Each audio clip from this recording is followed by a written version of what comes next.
Estás escuchando un devocional del reto Mujer Verdadera 365, Nuevo Testamento y Salmos.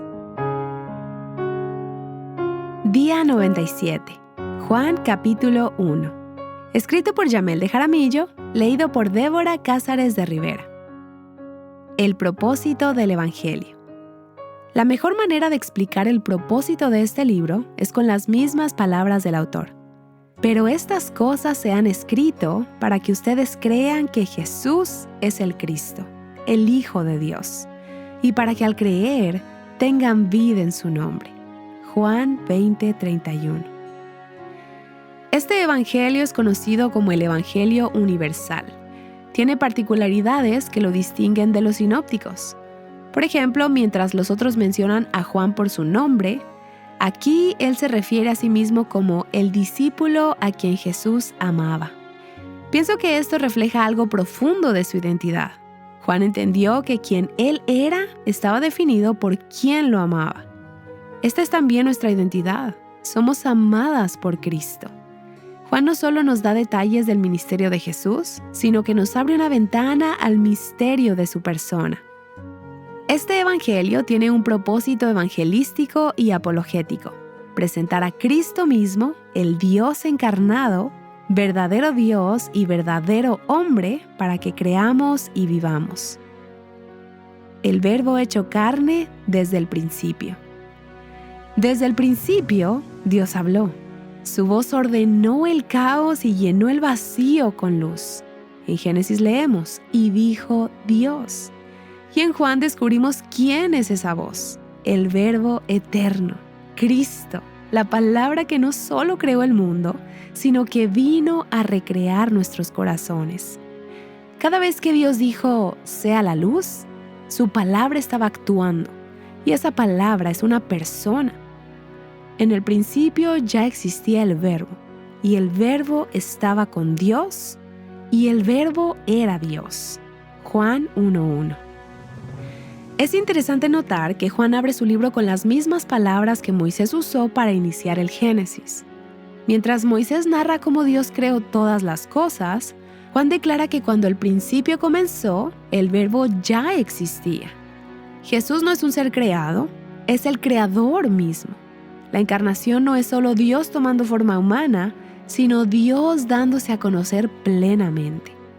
El que me ha visto a mí, ha visto al Padre, dice Juan 14:9.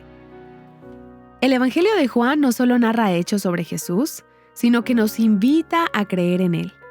Desde su primera línea nos introduce al misterio eterno del Hijo de Dios que se hizo hombre para darnos vida. La misma voz que dijo, sea la luz, es la que hoy dice a tu alma, levántate y vive. No hay un solo átomo creado fuera de su poder, y no hay corazón transformado fuera de su palabra. La única fuente de un verdadero cambio está en Cristo. Nadie puede ser igual. Mirar a Cristo es mirar la palabra que sostiene todo lo que existe. Juan nos lleva a contemplar el misterio de la Trinidad. El Hijo estaba con Dios en una comunión eterna y perfecta, y al mismo tiempo era Dios. No es un ser creado, sino el Creador mismo. Dios no se conformó con hablar desde lejos. Él se hizo carne y habitó entre nosotras. El Dios que dijo, sea la luz, entró en un mundo oscuro para alumbrar corazones perdidos. Contemplar a Jesús significa ver la gloria del Padre reflejada en un rostro humano. Juan usa la palabra griega theaomai, que significa mirar con asombro, para describir cómo los discípulos vieron su gloria. No fue una observación distante, sino una rendición ante su majestad. Cuando miramos a Cristo, cuando genuinamente lo contemplamos, vemos la gracia hecha visible, el carácter de Dios revelado, el camino de regreso al hogar abierto para nosotras. Contempla a Cristo no es solo una frase poética, es un llamado. Deja de mirar tu caos y mira su rostro. Deja de buscar sentido en las palabras de este mundo y escucha al Verbo eterno. Deja de confiar en tu autosuficiencia y mira a Cristo. el contraste luz-tinieblas. Después de mostrarnos quién es el Verbo, Juan nos presenta a Cristo como la luz del mundo. Esa luz que vino a cambiarlo todo, que da vida y expone la oscuridad. La luz de Cristo no solo revela, sino que transforma. Donde su luz entra, las tinieblas no pueden permanecer. El mundo no lo recibió entonces, y tampoco lo hace hoy. Pero a los que fueron alumbrados por la luz, Él les dio vida. James Montgomery Boyce escribe: la luz de Cristo no meramente expone, engendra vida en aquello que toca. Cada vez que contemplamos a Jesús, la oscuridad retrocede. Cada encuentro con Él transforma, del vacío al propósito, de la muerte a la vida, del temor a la confianza. La fe no nace de ver milagros, sino de mirar al Verbo. Testimonio de Juan el Bautista. Y de repente pasamos de verdades profundas a un cambio de narrativa. Juan pasa de lo eterno a lo terrenal, presentando a un testigo, Juan el Bautista. Su testimonio conecta el Antiguo Testamento con la llegada del Mesías. Él no era la luz, pero vino a dar testimonio de ella. Así también nosotras somos llamadas a reflejar esa luz. No somos la fuente, pero sí portadoras del reflejo de Cristo. Si has visto su luz y recibido su vida, no puedes quedarte callada. Aquí vemos a Juan el Bautista responder con la profecía dada en Isaías de ser la voz que clama en el desierto, el que venía delante del que habría de venir. Contempla a Cristo. Cuando Juan el Bautista vio venir a Jesús, exclamó: ahí está el Cordero de Dios que quita el pecado del mundo. Estas palabras resonaron entre los judíos. Hablaban del sacrificio definitivo.